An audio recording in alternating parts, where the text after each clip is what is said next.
इस वीडियो को लाइक करें, हमारे चैनल को सब्सक्राइब करें। अस्सलाम वालेकुम, मेरा नाम है डॉक्टर इरफान हैदर। आज हम जिस दवा के बारे में डिस्कस करने जा रहे हैं उसका नाम है र्यूमैक्स। र्यूमैक्स बहुत कम इस्तेमाल होने वाली दवा है, लेकिन जहाँ इसकी मखसूस अलामत मिल जाए ये बहुत अच्छा असर दिखाती है। मरकज़ी अलामत के हवाले से सर्द हवा में सांस लेने से खांसी का बढ़ जाना और सर और मुंह को ढांपने से खांसी में आराम। र्यूमैक्स का असर 3 जगहों पर वाज़ेह तौर पर होता है: सांस की नालियों पर, आंतों पर और जल्द पर।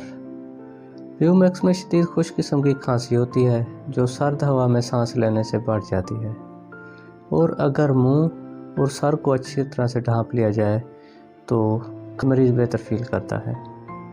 र्यूमैक्स का मरीज़ सर्द हवा से बहुत मुतासिर होता है और ख़ुसूसन खांसी तो सर्द हवा में ज़रूर ही बढ़ती है। गले के गड्ढे में गुदगुदी होती है जिससे खांसी पैदा होती है। अगर गले को छुआ जाए तो भी खांसी शुरू हो जाती है। ठंडी हवा में सांस लेने से खांसी का बढ़ना फास्फोरस और स्पोंजिया में भी पाया जाता है, मगर र्यूमैक्स में ये वाज़ेह होता है। खांसी के साथ पिस्तान के नीचे और ख़ुसूसन बाएं पिस्तान के नीचे दर्द होता है। ये अलामत नेट्रम सल्फ में भी पाई जाती है। र्यूमैक्स में इस हाल सुबह के वक्त के पाए जाते हैं और भूरे रंग के होते हैं। ये अलामत नेट्रम सल्फ, सल्फ़र और पोडोफाइलम में भी होती है।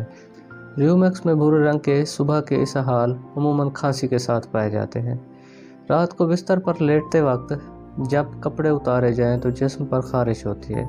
यह अलामत नेट्रम सल्फ और ओलेंडर में भी पाई जाती है, लेकिन यहाँ पर नेट्रम सल्फ में यह खारिश मलेरिया और यरकान की अलामत के साथ पाई जाती है, और इसकी दाफिया असर अद्वियात बेलाडोना, कैम्फर, कोनियम, हायोसैमस, लैक्सिस और फास्फोरस है।